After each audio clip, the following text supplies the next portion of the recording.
要致富，先修路。这句口号中的道理，大多数人都是深有体会的。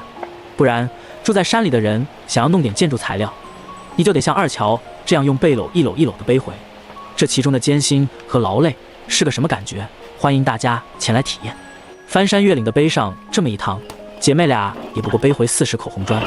这是计划用来整修木屋前坪的，需要的总用量并没有经过具体计算，但肯定足够姐妹俩把肩膀背到红肿。就这还都只是开胃小菜，因为背完砖头之后还需要背沙石、水泥等等。所以各位看官老爷，不要光盯着环境的美好和享受时的悠闲，也一样要看到建设时的辛苦和大把的汗水付出。翻沙拌浆什么的，相对而言便要轻松一些，尤其是2个人一起弄，似乎有士气加成。木屋的前坪原本是非常不规整的，姐妹俩打算投入些时间，将之打造成漂亮的小花园。所谓望山跑死马，有想法只需要1分钟，但成功将想法实现，却要花费无数个1分钟。没办法，一切的辛劳都起始于那一丁点对美好的向往。姐妹俩的泥工水平要远远超出木作技艺，虽然都是野生的技能，但天赋点似乎在砖石气质这方面加得更多一些。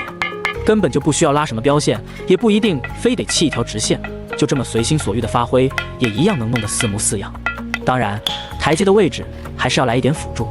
要不说小乔脑洞大呢，你看他弄的参照标线，就是用几根棍子绑着草草了事。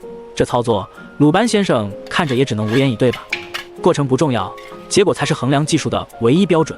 哪怕弄根稻草做标线，只要砌好了，那也就有吹牛的底气。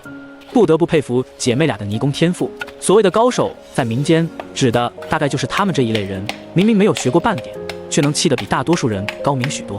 大乔在继续他的精雕细作，而更加好动的小乔已经迫不及待地秀起了斗车驾驶拖来的土壤，填充在各个空隙。